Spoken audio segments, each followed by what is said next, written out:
ओम नमो भगवते वासुदेवाय। आप सभी का हमारे YouTube चैनल पर हार्दिक स्वागत है। आज शुक्रवार के दिन सुने माता अन्नपूर्णा वैभव लक्ष्मी माता की कथा।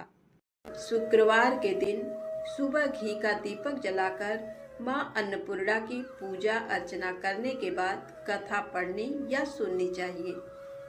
अन्नपूर्णे सदा पूर्णे शंकर प्राण वल्लभे ज्ञान वैराग्य सिद्ध्यर्थम भिक्षां देहि च पार्वती। माता च पार्वती देवी पिता देवो महेश्वरा बांधवा शिव भक्ताश्च स्वदेशो भुवनत्रयम्। एक समय की बात है। काशी निवासी धनंजय की पत्नी का नाम सुलक्षणा था।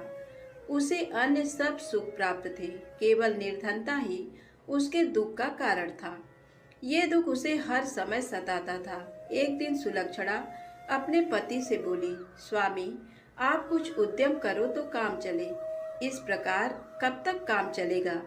सुलक्षणा की बात धनंजय के मन में बैठ गई और वह उसी दिन विश्वनाथ शंकर जी को प्रसन्न करने के लिए बैठ गया और कहने लगा, हे देवादिदेव विश्वेश्वर, मुझे पूजा पाठ कुछ आता नहीं है, केवल तुम्हारे भरोसे बैठा हूँ। इतनी विनती करके वह 2-3 दिन भूखा प्यासा बैठा रहा। ये देखकर भगवान शंकर ने उसके कान में अन्नपूर्णा अन्नपूर्णा अन्नपूर्णा इस प्रकार 3 बार कहा। ये कौन क्या कह गया, इसी सोच में धनंजय पड़ गया कि मंदिर में आते ब्राह्मणों को देखकर पूछने लगा, पंडित जी, अन्नपूर्णा कौन है? ब्राह्मणों ने कहा, तू अन्न छोड़ बैठा है, सो तुझे अन्न की ही बात सूझती है। जा घर जाकर अन्न ग्रहण कर। धनंजय घर गया, स्त्री से सारी बात कही। वो बोली, नाथ, चिंता मत करो, स्वयं शंकर जी ने ये मंत्र दिया है, वे स्वयं ही इस मंत्र का खुलासा करेंगे। आप फिर जाकर उनकी आराधना करो। धनंजय फिर जैसा का तैसा पूजा में बैठ गया। रात्रि में शंकर जी ने आज्ञा दी, कहा, तू पूर्व दिशा में चला जा, वहां अन्नपूर्णा का नाम जपता जाता और रास्ते में फल खाता, झरनों का पानी पीता जाता। इस प्रकार कितने ही दिनों तक धनंजय चलता गया। वहां उसे चांदी सी चमकती वन की शोभा देखने में आई। सुंदर सरोवर देखने में था। उसके किनारे कितने ही अप्सराएं झुंड बनाए बैठी थी, एक कथा कहती थी और सब माँ अन्नपूर्णा इस प्रकार बार बार कहती थी। ये अगहन मास की उजेली रात्रि थी और आज से ही व्रत का आरंभ था। जिस शब्द की खोज करने वह निकला था, वह उसे वहां सुनने को मिला। धनंजय ने उनके पास जाकर पूछा, हे देवियों, आप ये क्या करती हो? उन सब ने कहा, हम सब माँ अन्नपूर्णा का व्रत करती हैं।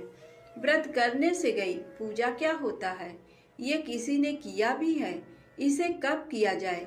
कैसा व्रत है और कैसी विधि है? मुझसे भी कहो। वे कहने लगी, इस व्रत को सब कोई कर सकते हैं। 21 दिन के लिए 21 गांठ का सूत लेना चाहिए। 21 दिन यदि ना बने तो एक दिन उपवास करें।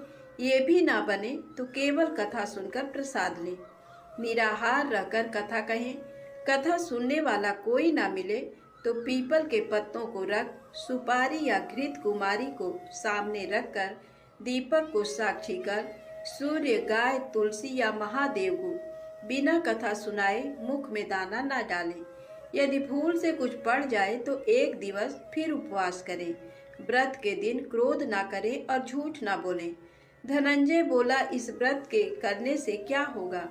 वे कहने लगी, इसके करने से अंधों को नेत्र मिले, लूलों को हाथ मिले, निर्धन के घर धन आए, बांझन को संतान मिले, मूर्ख को विद्या आए।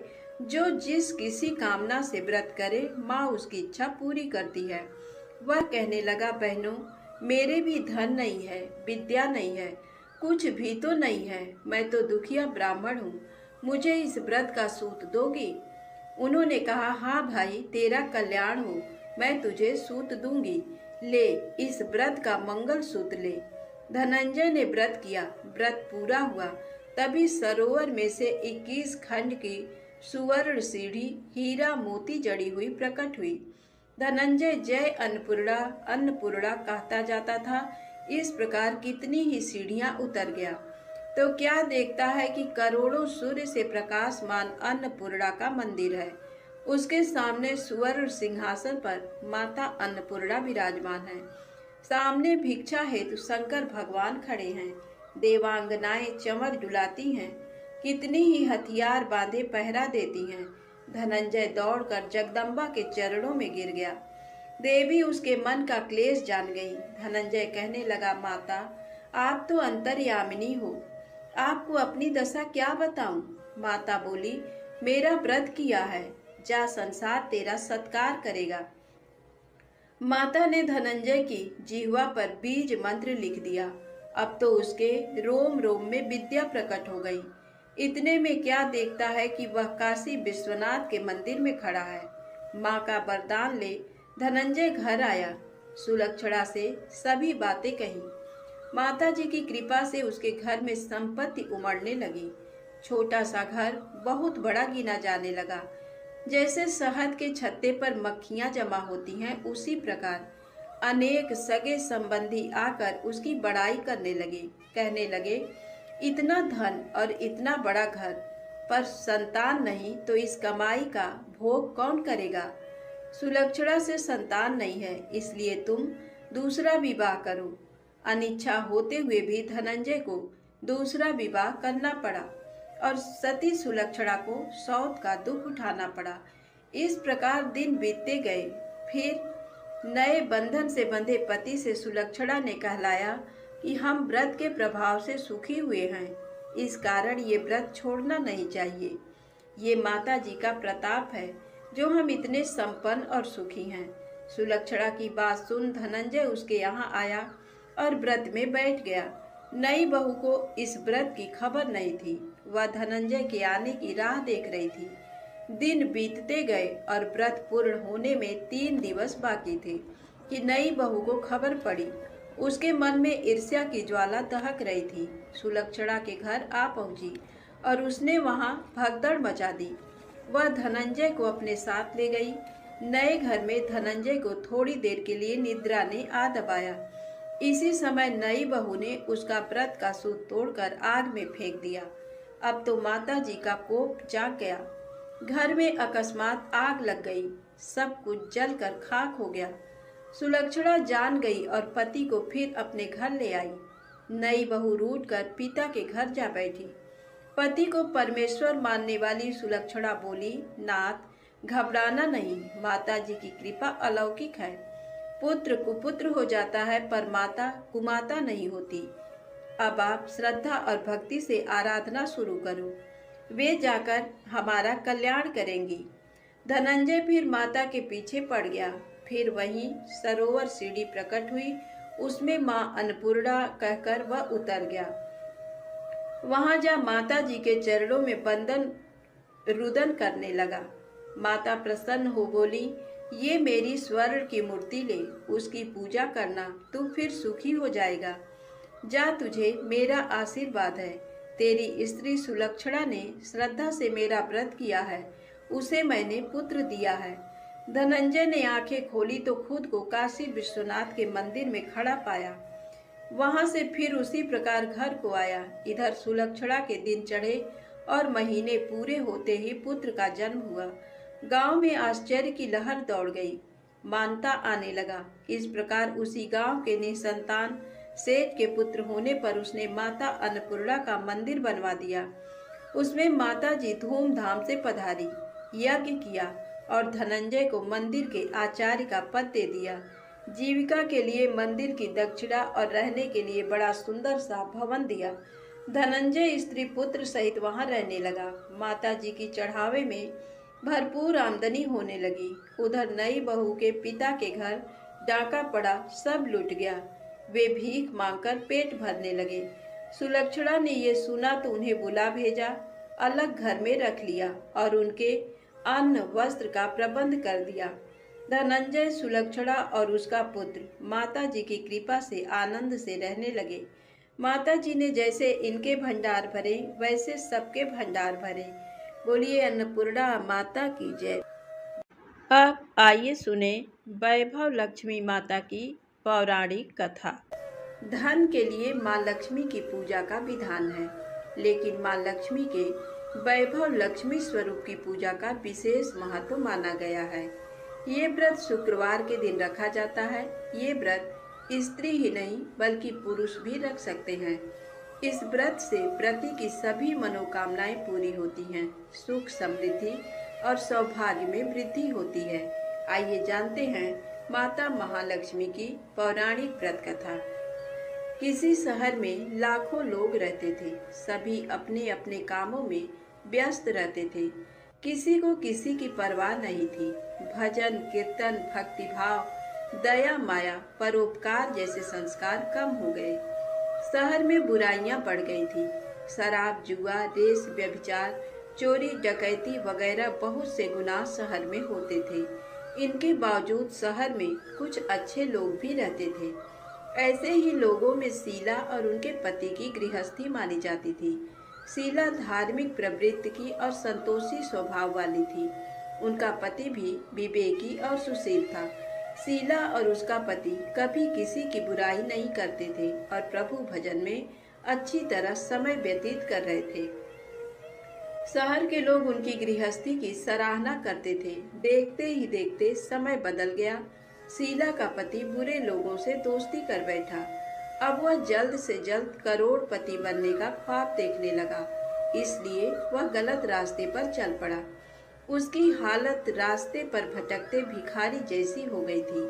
शराब जुआ रेस चरस गांजा वगैरह बुरी आदतों में शीला का पति भी फंस गया। दोस्तों के साथ उसे भी शराब की आदत हो गई। इस प्रकार उसने अपना सब कुछ रेस जुए में गंवा दिया। शीला को पति के बर्ताव से बहुत दुख हुआ, किंतु वह भगवान पर भरोसा कर सब कुछ सहने लगी। वह अपना अधिकांश समय प्रभु भक्ति में बिताने लगी। अचानक एक दिन दोपहर को उनके द्वार पर किसी ने दस्तक दी। शीला ने द्वार खोला तो देखा कि एक मांझी खड़ी थी। उसके चेहरे पर अलौकिक तेज निखर रहा था। उनकी आंखों में से मानो अमृत बह रहा था। उसका भव्य चेहरा करुणा और प्यार से छलक रहा था। उनको देखते ही शीला के मन में अपार शांति छा गई। शीला के रोम रोम में आनंद छा गया। शीला उस माँ जी को आदर के साथ घर में ले आई। घर में बिठाने के लिए कुछ भी नहीं था, अतः शीला ने सकुचाकर एक फटी हुई चद्दर पर उसको बिठाया। माँ जी बोली, क्यों शीला, मुझे पहचाना नहीं? हर शुक्रवार को लक्ष्मी जी के मंदिर में भजन कीर्तन के समय मैं भी वहाँ आती हूँ। इसके बावजूद शीला कुछ समझ नहीं पा रही थी। फिर माँ जी बोली, तुम बहुत दिनों से मंदिर नहीं आई, अतः मैं तुम्हें देखने चली आई। माँ जी के प्रति प्रेम भरे शब्दों से शीला का हृदय पिघल गया। उसकी आंखों में आंसू आ गए और वह बिलख बिलख कर रोने लगी। माँ जी ने कहा, बेटी, सुख और दुख तो धूप और छांव जैसे होते हैं। धैर्य रखो बेटी, मुझे तेरी सारी परेशानी बता। माँ जी के व्यवहार से शीला को काफी सब्र मिला और सुख की आस में उसने माँ जी को अपनी सारी कहानी कह सुनाई। कहानी सुनकर माँ जी ने कहा, कर्म की गति न्यारी होती है। हर इंसान को अपने पूरे कर्म भुगतने ही पड़ते हैं, इसलिए तू चिंता मत कर। अब तू कर्म भुगत चुकी है, अब तुम्हारे सुख के दिन अवश्य आएंगे। तू तो माँ लक्ष्मी जी की भक्त है। माँ लक्ष्मी जी तो प्रेम और करुणा के अवतार हैं। वे अपने भक्तों पर हमेशा ममता रखती हैं, इसलिए तू धैर्य रखकर माँ लक्ष्मी जी का व्रत कर, इससे सब कुछ ठीक हो जाएगा। शीला के पूछने पर माँ जी ने उसे व्रत की सारी विधि भी बताई। माँ जी ने कहा, बेटी, माँ लक्ष्मी जी का व्रत बहुत सरल है। उसे वरद लक्ष्मी व्रत या वैभव लक्ष्मी व्रत कहा जाता है। ये व्रत करने वाले की सब मनोकामना पूर्ण होती है। वह सुख संपत्ति और दया प्राप्त करता है। शीला ये सुनकर आनंदित हो गई। शीला ने संकल्प करके आंखें खोली तो सामने कोई नहीं था। ये विस्मित हो गई कि माँ जी कहाँ चली गई। शीला को तत्काल ये समझते देर न लगी कि माँ जी और कोई नहीं, साक्षात लक्ष्मी जी ही थी। दूसरे दिन शुक्रवार था। सवेरे स्नान करके स्वच्छ कपड़े पहनकर शीला ने माँ जी द्वारा बताई विधि से पूरे मन से व्रत किया। आखिरी में प्रसाद वितरण हुआ। ये प्रसाद पहले पति को खिलाया। प्रसाद खाते ही पति के स्वभाव में फर्क पड़ गया। उस दिन उसने शीला को मारा नहीं, सताया भी नहीं। शीला को बहुत आनंद हुआ। उनके मन में वैभव लक्ष्मी व्रत के लिए श्रद्धा बढ़ गई। शीला ने पूर्ण श्रद्धा भक्ति से 21 शुक्रवार तक वैभव लक्ष्मी व्रत किया। 21वें शुक्रवार को माँ जी के कहे मुताबिक उद्यापन विधि करके 7 स्त्रियों को वैभव लक्ष्मी व्रत की 7 पुस्तकें उपहार में दी। फिर माता जी के धन लक्ष्मी स्वरूप की छवि को वंदन करके भाव से मन ही मन प्रार्थना करने लगी। हे माँ धन लक्ष्मी, मैंने आपका वैभव लक्ष्मी व्रत करने की मन्नत मानी थी। ये व्रत आज पूर्ण किया है। हे माँ, मेरी हर विपत्ति दूर करो, हमारा सबका कल्याण करो।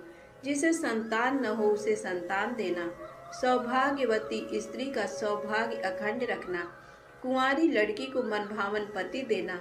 जो आपका ये चमत्कारी वैभव लक्ष्मी व्रत करे उनकी सब विपत्ति दूर करना, सभी को सुखी करना। हे माँ, आपकी महिमा अपार है। ऐसा बोलकर लक्ष्मी जी के धन लक्ष्मी स्वरूप की छवि को प्रणाम किया। व्रत के प्रभाव से शीला का पति अच्छा आदमी बन गया और कड़ी मेहनत करके व्यवसाय करने लगा। उसने तुरंत शीला के गिरवी रखे गहने छुड़ा लिए। घर में धन की बाढ़ सी आ गई। घर में पहले जैसी सुख शांति छा गई। वैभव लक्ष्मी व्रत का प्रभाव देखकर मोहल्ले की दूसरी स्त्रियां भी विधि पूर्वक वैभव लक्ष्मी व्रत करने लगी। वैभव लक्ष्मी व्रत 7, 11 या 21 जितने भी शुक्रवारों की मन्नत मांगी हो, उसने शुक्रवार तक ये व्रत पूरी श्रद्धा तथा भावना के साथ करना चाहिए। आखिरी शुक्रवार को इसका शास्त्रीय विधि के अनुसार उद्यापन करना चाहिए। आखिरी शुक्रवार को प्रसाद के लिए खीर बनानी चाहिए। जिस प्रकार हर शुक्रवार को हम पूजन करते हैं वैसे ही करना चाहिए। पूजन के बाद माँ के सामने एक श्रीफल फोड़ें। फिर कम से कम 7 कुमारी कन्याओं या सौभाग्यशाली स्त्रियों को कुमकुम का तिलक लगाकर माँ वैभव लक्ष्मी व्रत कथा की पुस्तक की एक एक प्रति उपहार में देनी चाहिए और सबको खीर का प्रसाद देना चाहिए। इसके बाद माँ लक्ष्मी जी को श्रद्धा सहित प्रणाम करना चाहिए। फिर माता जी के धन लक्ष्मी स्वरूप की छवि को वंदन करके भाव से मन ही मन प्रार्थना करें। हे माँ धन लक्ष्मी, मैंने आपका वैभव लक्ष्मी व्रत करने की मन्नत मांगी थी। ये व्रत आज पूर्ण किया है। हे माँ, हमारी जो मनोकामना हो अपने मन में बोलें। मनोकामना पूर्ण करो, हमारी हर विपत्ति दूर करो, हमारा सबका कल्याण करो। जिसे संतान ना हो उसे संतान देना, सौभाग्यवती स्त्री का सौभाग्य अखंड रखना, कुंवारी लड़की को मनभावन पति देना और जो आपका ये चमत्कारी वैभव लक्ष्मी व्रत करे उनकी सब विपत्ति दूर करना, सभी को सुखी करना। हे माँ, आपकी महिमा अपार है, आपकी जय हो। ऐसा बोलकर लक्ष्मी जी के धन लक्ष्मी स्वरूप की छवि को प्रणाम करें। धन्यवाद। जय माता दी। वीडियो पसंद आए तो कृपया मेरे चैनल को लाइक सब्सक्राइब अवश्य करें।